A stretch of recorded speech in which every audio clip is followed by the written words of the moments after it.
নমস্কার। 2025 এবং মিথুন রাশি মিথুন লগ্ন অর্থাৎ 2025 সাল এবং সেই 2025 সালে মিথুন রাশি মিথুন লগ্নের জাতক জাতিকাদের জন্য আগাম পূর্বাভাস। 2025 আমাদের একদম সামনেই। আমরা 2024 সালের শেষ প্রান্তে এসে পৌঁছেছি। হাতে সামান্য মাত্র কয়েকটা দিন, তারপরে নতুন বছর। নতুন বছর মানেই আমাদের মনে কিছু নতুন প্রত্যাশা, নতুন আশা আকাঙ্ক্ষা এবং তার সঙ্গে সঙ্গে অনেক কৌতূহল যে নতুন বছরটা আমাদের ঠিক কিরকম হতে চলেছে, 2025 কিরকম হতে চলেছে। কারণ 2024 কে আমরা মোটামুটি একটা জায়গায় বুঝতে পেরে গেছি আমরা কি পেলাম না, কি দাঁড়ালো শেষ পর্যন্ত, কি দাঁড়ালো আমাদের অবস্থান, আমাদের পরিস্থিতি। তো আমাদের সামনে এই নতুন বছর এবং প্রচুর কৌতূহল, কি হতে পারে বা কি না হতে পারে, এবং অ্যাকর্ডিংলি কিছু প্ল্যান এবং পরিকল্পনা। মিথুন রাশি মিথুন লগ্নের জাতক জাতিকাদের জন্য 2025 ঠিক কিরকম হতে চলেছে, কি হতে চলেছে, কোয়ালিটি অফ টাইম।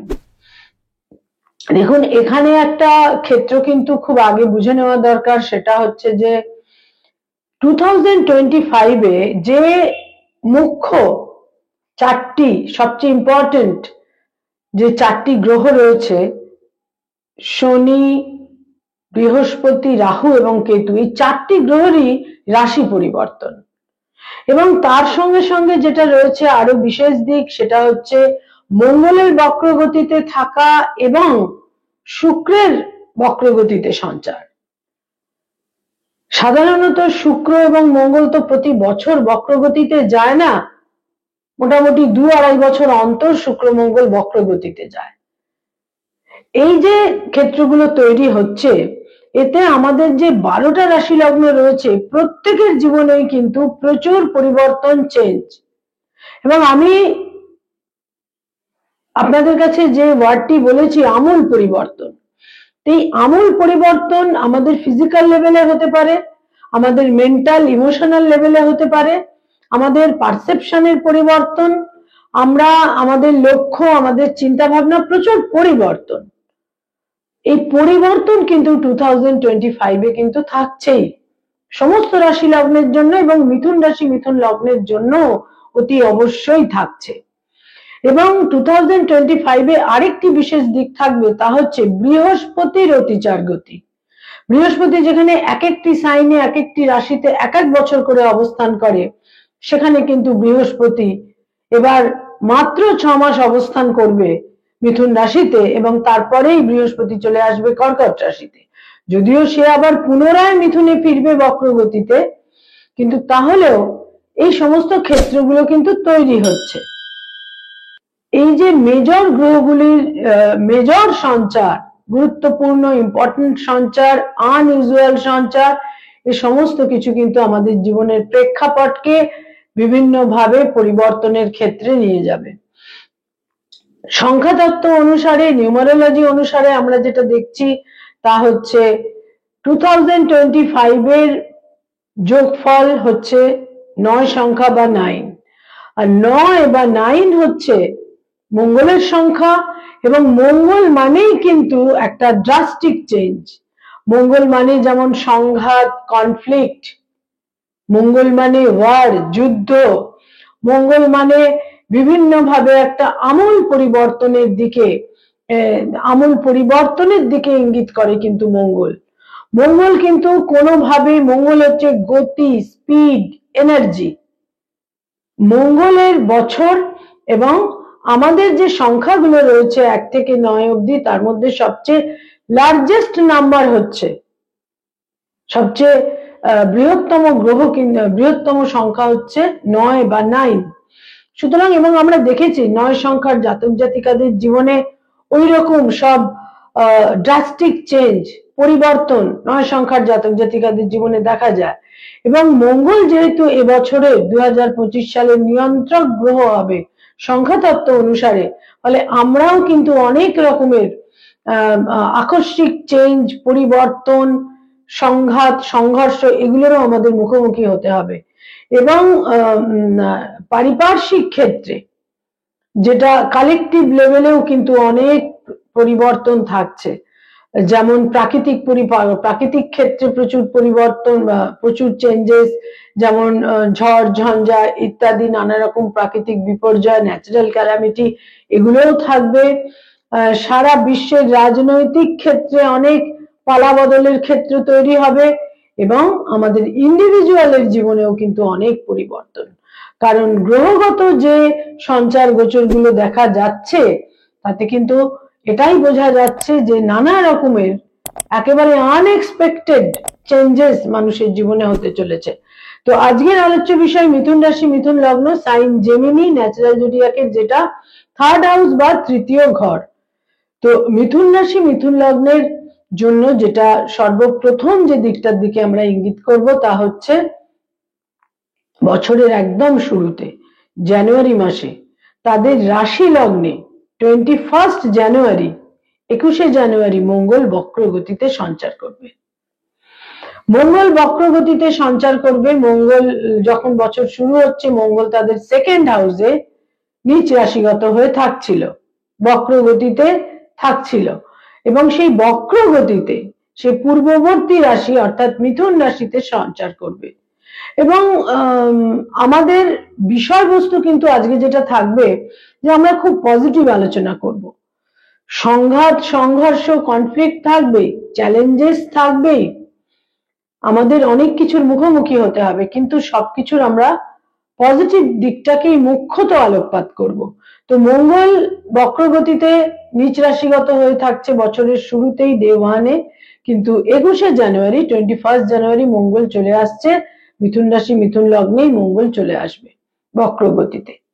এই সময়টা কিন্তু 21 জানুয়ারির পর থেকে কিন্তু তাদের কিছুটা কঠিন পরিস্থিতির মুখোমুখি হতে হবে, এবং এই মঙ্গল এখানে মার্গী গতিতে ফিরবে 24 ফেব্রুয়ারি, 24 ফেব্রুয়ারি মঙ্গল মার্গী গতিতে ফিরবে, এবং এখান থেকে মঙ্গল আবার পুনরায় মার্গী গতিতে সঞ্চার করবে, মার্গী গতিতে মিথুন রাশি অতিক্রম করে কর্কট রাশিতে সঞ্চার করবে 2 এপ্রিল।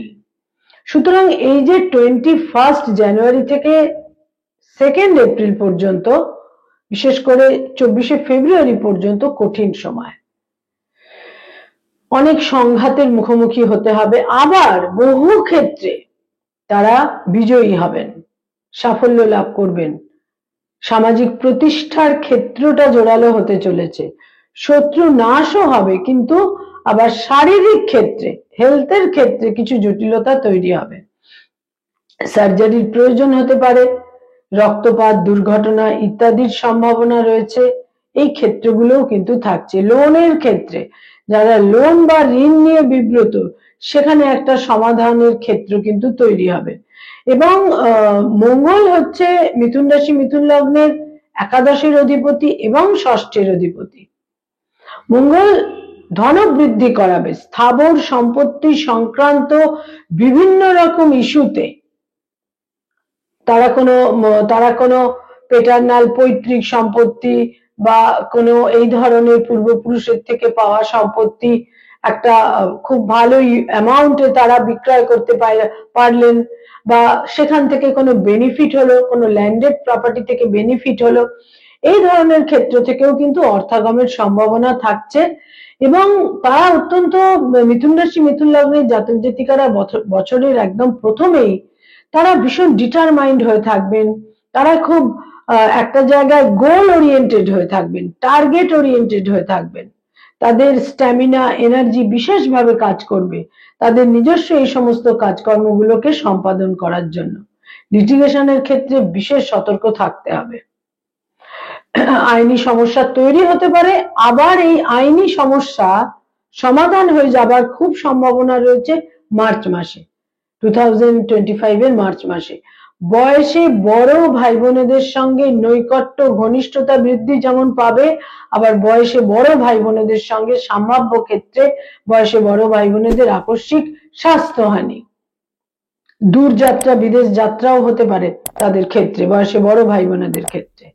কোনো প্রভাবশালী বন্ধু বান্ধব অ্যাসোসিয়েশন থেকে তারা লাভবান হবেন। এবছরের একদম প্রথম 4টি মাস কিন্তু এই ক্ষেত্রকে বিশেষভাবে ইন্ডিকেট করছে। মঙ্গল 2 এপ্রিল তাদের সেকেন্ড হাউসে নিচ রাশিগত হয়ে যখন সঞ্চার করবে, তারপর সেখানে সে 7 জুন পর্যন্ত থাকবে। 7 জুন অবধি কিছুটা ক্রিটিক্যাল ক্ষেত্র থাকছে। বাক্য প্রয়োগের ক্ষেত্রে জটিলতা তৈরি হতে পারে, এমন কিছু কথাবার্তা তারা বললেন যেখানে একটা বিশেষ অকাম্য পরিস্থিতি তৈরি হলো। বাণী, আমাদের স্পিচ, আমাদের বাণী আমাদের খুব গুরুত্বপূর্ণ ক্ষেত্র, কারণ এই বাক্য প্রয়োগের মাধ্যমে, কথাবার্তার মাধ্যমে জগৎও জয় করা যায়।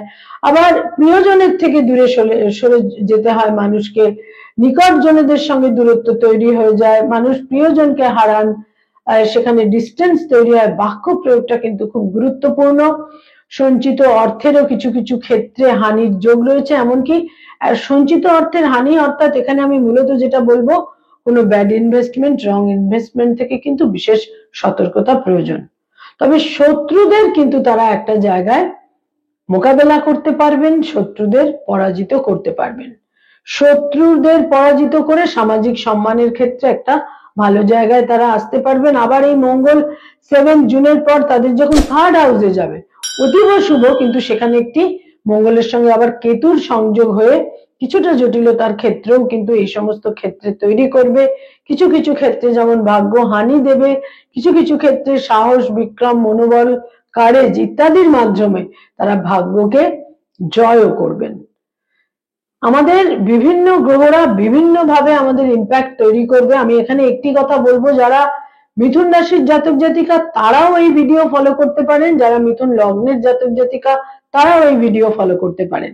এবার আপনার জন্য কোনটা সবচেয়ে কনভেনিয়েন্ট হয়, যেটা আপনার বেশি মিলে যায়, সেটাকেই আপনি ফলো করুন। রাশিটা মোটামুটি সবাই জানেন, লগ্নটা সবাই অতটা সচেতন থাকেন না, কিন্তু যারা মিথুন লগ্ন তাদের জন্য এই ভিডিও, যারা মিথুন রাশি তাদের জন্য এই ভিডিও।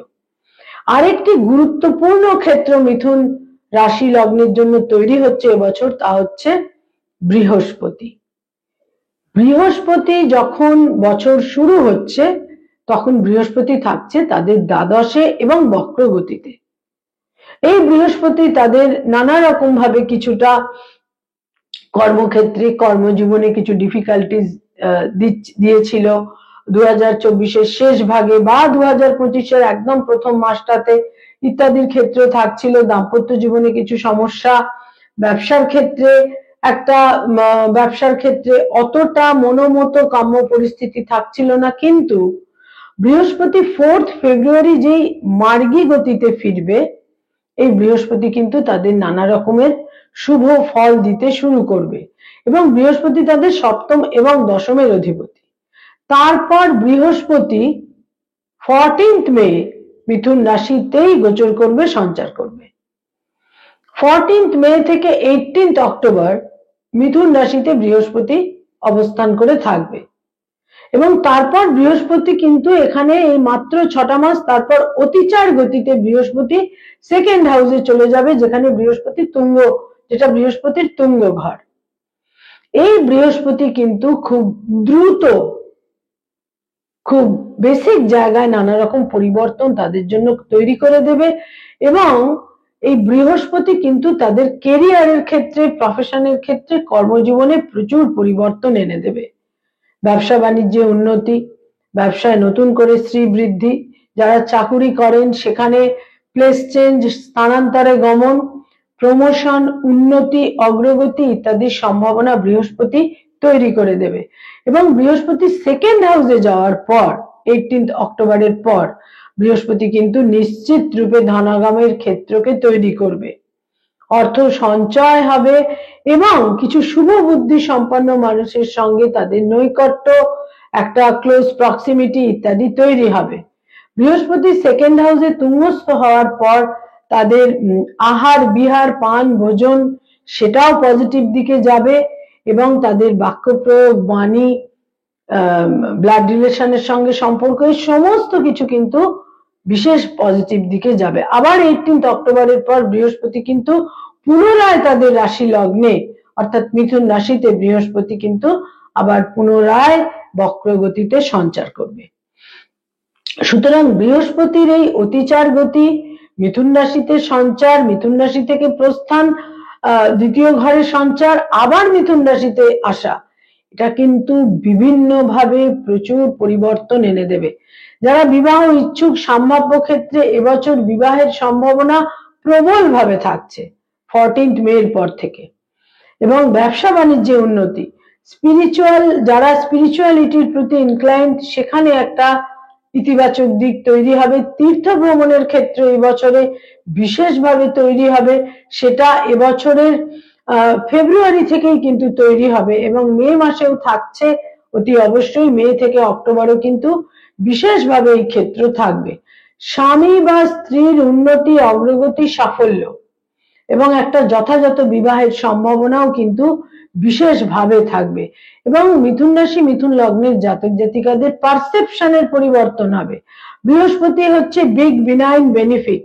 বৃহস্পতি আমাদের গ্রেটার থিঙ্কিং দেয়, বৃহস্পতি আমাদের পজিটিভ থিঙ্কিং দেয় এবং বৃহস্পতি আমাদের একটা জায়গায় সার্বিকভাবে বেনিফিট যেমন দেয়, শুভ বুদ্ধি সম্পন্ন, যেটা ভালো, যেটা এথিক্যাল, যেটা সঠিক, বৃহস্পতি আমাদের সেই দিকে প্ররোচিত করে। তাদের মধ্যে ঔদ্ধত্য ইত্যাদি থাকবে না এবং তারা সব ক্ষেত্রে একটা কম্প্রোমাইজ করা, ক্ষমা করে দেওয়া, লেট গো ইত্যাদির ক্ষেত্রে বৃহস্পতি দেয়। কারণ বৃহস্পতি হচ্ছে অত্যন্ত উদার এবং ক্ষমাশীল। সে কখনো ছোটখাটো জিনিসের দিকে তাকায় না, সে খুব সহজে কিন্তু মানুষকে ফরগিভ করে দিতে পারে। এই বৃহস্পতি মানসিক ক্ষেত্রে প্রচুর পরিবর্তন এনে দেবে মিথুন রাশি মিথুন লগ্নের জাতক জাতিকাদের জন্য। এরপর আরেকটি অত্যন্ত গুরুত্বপূর্ণ মেজর সঞ্চার, যে সঞ্চারের দিকে আমরা সবাই তাকিয়ে থাকি, আমরা অ্যাস্ট্রোলজাররা যেমন তাকিয়ে থাকি, এখন মানুষ অত্যন্ত ওয়াকিবহাল, সেই জন্য তারাও সে ব্যাপারে যথেষ্ট খেয়াল রাখেন, সেটা হচ্ছে শনির সঞ্চার। শনি মহারাজ 2025 এর 29 মার্চ কুম্ভ রাশি অতিক্রম করে মীন রাশিতে সঞ্চার করছেন, অর্থাৎ মিথুন রাশি মিথুন লগ্নের ভাগ্যস্থান থেকে কর্মস্থানে সঞ্চার করছেন। আর শনির কাজই হচ্ছে কর্ম, কাজ, যার জন্য আমরা তাকে নানাভাবে অভিহিত করে থাকি কর্মফলদাতা, এবং সেই কাজটাই করাবে কিন্তু স্যাটার্ন বা শনি। এবং শনি চায় পরিশ্রম, অধ্যবসায়, দূরদর্শিতা, অনেস্টি, ইন্টিগ্রিটি।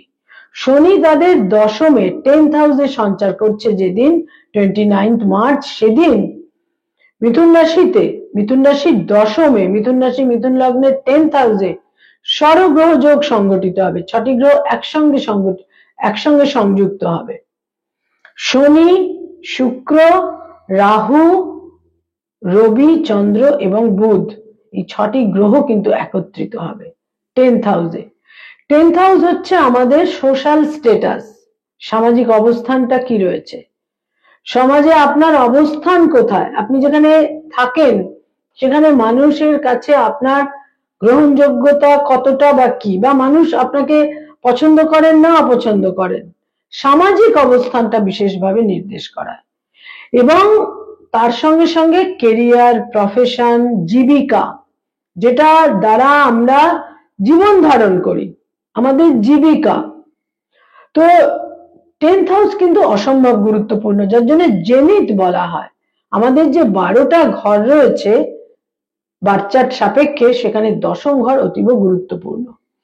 তো সেই দশমে শনি সঞ্চার করছে, এবং শনি যখন দশমে সঞ্চার করবে, শনির কিন্তু দৃষ্টি থাকছে একটি তাদের দ্বাদশ ঘরে। এই দ্বাদশে শনির দৃষ্টি কিন্তু কিছু কিছু ক্ষেত্রে, বিশেষ করে যেখানেই ভুল হবে সেখানেই কিন্তু লস বা হানি হবে, যেখানেই দূরদর্শিতা থাকবে না সেখানে একটা লস বা হানি হবে। আবার এই শনি কিন্তু প্রচুর তীর্থ ভ্রমণ ইত্যাদিকেও নির্দেশ করছে, এবং শনি হচ্ছে 9th লর্ড হয়ে 10th অবস্থান করবে। এই শনি তাদের কর্মজীবনে রাজযোগের ন্যায় ফল দেবে।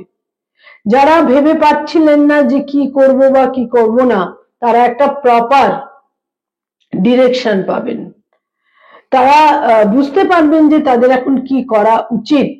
কর্মজীবনের সাফল্য, কর্মজীবনে আউট অফ স্টেট এমনকি বিদেশ যাওয়ার সম্ভাবনা থাকছে। যারা ব্যবসা বাণিজ্য করেন সেখানেও পরিশ্রম, ডেডিকেশন এবং লক্ষ্য স্থির রেখে কাজকর্মের প্রতি আগ্রহ এবং ইচ্ছা আপনাদের বিশেষভাবে দেখা যাবে।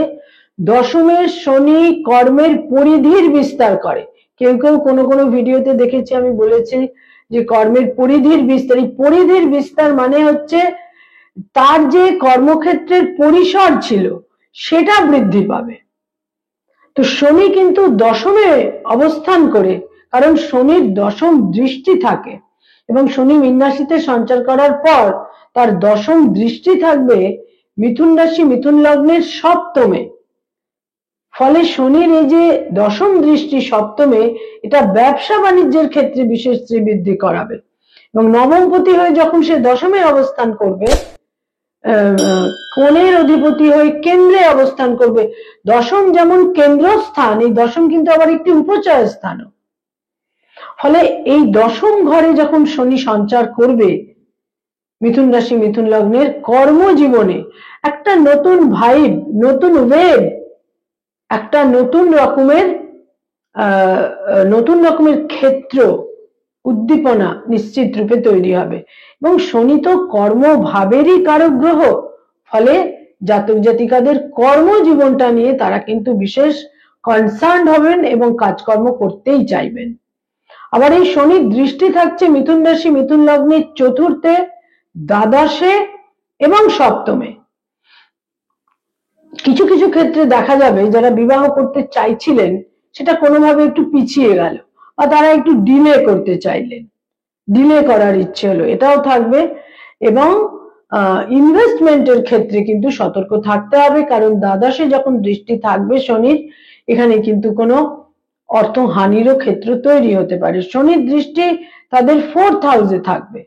4th হাউসে এই শনির দৃষ্টি থাকার ফলে তারা মানসিক ক্ষেত্রে, ইমোশনাল মাইন্ডে কিন্তু একটা উদাসীনতা, অনাসক্তি ইত্যাদিও অনুভব করতে পারবেন। এবং মানুষ যখন কাজের প্রতি, কর্মের প্রতি বিশেষভাবে নিবদ্ধ হয়ে যায়, কনসেন্ট্রেটেড হয়ে যায়, তখন খুব স্বাভাবিকভাবেই তাদের খুব ইমোশনাল মাইন্ড বা একদম ব্যক্তিগত ক্ষেত্রের প্রতি তাদের একটা অনাসক্তি, অনীহা ইত্যাদিও কিন্তু তৈরি হয়। চতুর্থে দৃষ্টি থাকার ফলে ইমোশনাল মাইন্ডটা অনেকটা কোল্ড হয়ে যাবে, ইমোশনালি অনেকটা তারা কোল্ড হয়ে যাবেন এবং কিছু কিছু ক্ষেত্রে মনোকষ্টেরও কিন্তু কারণ হতে পারে। মায়ের স্বাস্থ্যহানি হতে পারে এবং বাল্যকালের বন্ধু বান্ধবদের সঙ্গে কারুর সঙ্গে একটা বিচ্ছিন্নতাও কিন্তু তৈরি হতে পারে। আর এই যে 10th হাউস, দশম, সেখানে আর একটি বিশেষ ক্ষেত্র তৈরি হতে চলেছে। দশমে রাহু অবস্থান করে থাকছে বছরের প্রথম 5টা মাস, কিন্তু 18th মে রাহু তাদের দশম থেকে নবমে সঞ্চার করবে। এবং রাহুর নবমে সঞ্চার, 9th হাউসে রাহুকে আমরা ভালো বলে থাকি। 9th হাউস হচ্ছে আমাদের ভাগ্যস্থান, আমাদের লাখকে ইন্ডিকেট করে। এবং আমাদের 5th হাউস যেমন লক্ষ্মী স্থান, 9th হাউসকে বলা হয় বিষ্ণু স্থান। 9th হাউসও দশমের মতন অতীব গুরুত্বপূর্ণ ঘর। এবং কোন স্থানে রাহু কিন্তু বিশেষ শুভ ফল দিয়ে থাকে। 9th হাউসে রাহু ভাগ্যের পরিবর্তন করাবে, লাকের ক্ষেত্রে, ভাগ্যের ফেভারের ক্ষেত্রে বিশেষ সহায়ক হবে এবং নিশ্চিত রূপে ভাগ্যের পরিবর্তন হবে। এবং ধর্মের প্রতি, স্পিরিচুয়ালিটির প্রতি ইত্যাদির প্রতি, তীর্থ ভ্রমণের প্রতি অনেক আসক্তি তৈরি করাবে এবং বহু তীর্থ ভ্রমণ তাদের হবে এবং স্পিরিচুয়ালিটির প্রতি তাদের একটা আকর্ষণ, আসক্তি, ইনক্লিনেশন ইত্যাদি কিন্তু তৈরি হবে। পিতার সম্ভাব্য ক্ষেত্রে পিতার উন্নতি, অগ্রগতি, সাফল্য, সম্ভাব্য ক্ষেত্রে পিতার বিদেশ যাত্রা ইত্যাদি যেমন তৈরি হবে, আবার কোথাও কোথাও পিতার স্বাস্থ্যহানিরও যোগ থাকবে। এবং যারা জাতক জাতিকাদের বয়স অনেকটা বেশি, সেই সমস্ত ক্ষেত্রে কিন্তু পিতার স্বাস্থ্যহানির ক্ষেত্র তৈরি হতে পারে, এ ব্যাপারে সতর্ক থাকতে হবে। নবমে রাহু সঞ্চার করা মানেই, অর্থাৎ 18th মে 18 মে 2025 যখন নবমে রাহু সঞ্চার করবে, সঙ্গে সঙ্গে বুঝে নিতে হবে সাইমালটেনিয়াসলি আপনাদের থার্ড হাউসে কেতুও সঞ্চার করছে। রাহু কেতু নোডাল অ্যাক্সিস, রাহু কেতু হচ্ছে নোডস অফ দ্য মুন, একই দিনে একই ক্ষণে তারা কিন্তু রাশি পরিবর্তন করে, তাদের সঞ্চার বা গোচর সংগঠিত হয়। কেতু মিথুন রাশি মিথুন লগ্নের 4th হাউস থেকে 3rd হাউসে সঞ্চার করবে এবং 3rd হাউসে উপচয় স্থানে কেতু অনেক শুভ ফল আপনাদের দেবে। আপনাদের সর্বক্ষেত্রে ইনিশিয়েটিভ বৃদ্ধি পাবে, আপনাদের মধ্যে যে দক্ষতা বা স্কিলফুলনেস আছে তার একটা প্রকাশ হবে, সেখান থেকে আপনারা অ্যাপ্রিসিয়েটেড হবেন। বয়সের ছোট ভাই বোনেদের আকস্মিকভাবে স্বাস্থ্যহানি হতে পারে, তাদের সঙ্গে মতবিরোধও হতে পারে এবং কোনো পৈতৃক সম্পত্তি সংক্রান্ত কারণে একটা জটিলতার ক্ষেত্রেও কিন্তু তৈরি হতে পারে। তবে 4th হাউসের কেতু থেকে 3rd হাউসের কেতু কিন্তু অনেক বেশি শুভ ফল আপনাদের দেবে। পারিবারিক গার্হস্থ্য ক্ষেত্রে অনেক রকমের জটিলতা ইত্যাদি থেকে আপনারা বেরিয়ে আসতে পারবেন। পারিবারিক ক্ষেত্রে নতুন করে নতুন সিস্টেম, ডিসিপ্লিন ইত্যাদিও তৈরি হতে চলেছে 18th মের পর। 2025 এ আরেকটি অত্যন্ত বিশেষ গুরুত্বপূর্ণ সঞ্চার মিথুন রাশি মিথুন লগ্নের জাতক জাতিকাদের হতে চলেছে। তাদের পঞ্চমের অধিপতি শুক্র তাদের 10th হাউসে, দশমে তুঙ্গ গৃহে অর্থাৎ মীন রাশিতে, মীন রাশি হচ্ছে শুক্রের তুঙ্গ স্থান। এই দশমে 28 জানুয়ারি 2025 এর 28 জানুয়ারি শুক্র সঞ্চার করবে এবং তুঙ্গস্থ প্রাপ্ত হবে। এবং যখন শুক্র এখানে সঞ্চার করবে তখন কিন্তু এখানে রাহুরও অবস্থান থাকবে এবং এইখানে শুক্র সঞ্চার করার পর 28 জানুয়ারি শুক্র সঞ্চার করার পর 2nd মার্চ 2025 এর 2nd মার্চ শুক্র বক্র গতিতে যাবে এবং শুক্র এখানে কম বেশি প্রায় 4.5-5 মাস অবস্থান করে থাকবে। মে মাস পর্যন্ত শুক্র অবস্থান করে থাকবে আপনাদের দশমে 10th হাউসে, অতীব শুভ। কেন্দ্রে দশমে শুক্রের অবস্থান এবং সেখানে রাহু যুক্ত সে হয়ে থাকবে একটি বিশেষ শুভ ফল এবং এখানে এপ্রিল মাস থেকে শনিও সংযুক্ত হয়ে থাকবে শুক্রের সঙ্গে, একটা আনইউজুয়াল সময় আপনারা পাবেন। এবং পঞ্চমের অধিপতি শুক্র সে যখন দশমে থাকবে, লক্ষ্মী লাভ অর্থাৎ অর্থ লাভ, অর্থ, বিত্ত, সম্পত্তি ইত্যাদি লাভ। এবং পঞ্চমপতি 5th হাউস হচ্ছে আমাদের সমস্ত রকমের মেধা, মেরিট ইত্যাদিকে নির্দেশ করে, আমাদের ইন্টেলিজেন্স, আমাদের আমরা যারা স্পেকুলেটিভ ফিল্ডে যারা কাজকর্ম করেন তারাও বিশেষ শুভ ফল পাবেন এবং বিশেষ করে যারা ক্রিয়েটিভ ফিল্ডের মানুষ তারা কিন্তু নানা রকম ভাবে তাদের কর্মজীবনে নিশ্চিত রূপে শুভ ফল পেতে চলেছেন। এবং এই শুক্র তাদের দ্বাদশেরও অধিপতি এবং পঞ্চমেরও অধিপতি। যারা কোনো রিলেশনশিপ, প্রেম প্রীতির মধ্যে ছিলেন সেখানে কিন্তু বিবাহ সংগঠিত হবার সম্ভাবনা এবছরে এবং নতুন প্রেমের সম্পর্ক তৈরি হতে পারে, খুব স্যাটিসফ্যাক্টরি, খুব স্যাটিসফ্যাক্টরি এবং একটা রোমান্টিক একটা প্রেমের সম্পর্ক তৈরি হতে পারে এবছরে। এছাড়া বলবো যারা স্টুডেন্ট, শিক্ষার্থী, বিদ্যার্থী, এবছর তাদের অভূতপূর্ব শুভ ফল দেবে, কারণ নবম এবং পঞ্চম উচ্চ বিদ্যাকে নির্দেশ করে এবং সেখানে নবমে রাহুর সঞ্চার এবং পঞ্চমপতি শুক্রের দশমে সঞ্চার। যারা উচ্চ শিক্ষার সঙ্গে সংযুক্ত, মিথুন রাশি মিথুন লগ্নের জাতক জাতিকারা অত্যন্ত ইন্টেলিজেন্ট হয়ে থাকেন, বুদ্ধিমান হয়ে থাকেন, তাদের মধ্যে মেধা, মেরিট সহজাতভাবে থাকে এবং নবম এবং পঞ্চমপতি শুক্রের যে অবস্থান, নবম এবং দশমে যে গ্রহ অবস্থান তৈরি হবে তাতে কিন্তু উচ্চ শিক্ষার ক্ষেত্রে বিশেষ সাফল্য। তারা রিসার্চ করছেন, পিএইচডি করছেন, বিদেশে যেতে চাইছেন, এই সমস্ত ক্ষেত্রে আপনারা বিশেষ সাফল্য পাবেন। যারা অধ্যাপনার কাজ করতে চাইছেন অতি অবশ্যই সুযোগ সুবিধে সম্ভাবনা তৈরি হবে। এবং মিথুন রাশিতেই 15th জুন থেকে 15th জুলাই রবি এবং বৃহস্পতি যখন একত্রে অবস্থান করবে, তারা কিন্তু বিশেষভাবে কিছু প্রভাব এবং প্রতিপত্তির মাধ্যমে সাফল্য লাভ করবেন। মিথুন রাশি মিথুন লগ্নের জন্য এবছর প্রচুর পরিবর্তন, পজিটিভিটি, প্রোডাক্টিভিটি এবং আনইউজুয়াল যে গ্রহাবস্থান তৈরি হচ্ছে তার জন্য অনেক সাফল্য কিন্তু আপনারা পাবেন। চ্যালেঞ্জেস তো থাকবেই, বিভিন্ন রকমের সংঘাত থাকবে বছরের প্রথম দিকটায়, এবং তারপর 7 জুনের পর থার্ড হাউসের অঙ্গারক যোগ সেটাও কিছুটা সংঘাত দিলেও তাদের দক্ষতা, মেধা, তাদের স্কিলফুলনেস, তাদের মেরিট, ইন্টেলিজেন্স বিভিন্ন ভাবে কিন্তু তাদের সাফল্যে নিয়ে যাবে এবছরে। তার সঙ্গে বৃহস্পতির অতিচার গতি সব মিলিয়ে মিশিয়ে আমি বলবো 2025 তাদের জন্য ইউনিক, আনইউজুয়াল হবে এবং বহু ক্ষেত্রে বহু সম্ভাবনা, সাফল্য তারা পেতে চলেছেন। নমস্কার।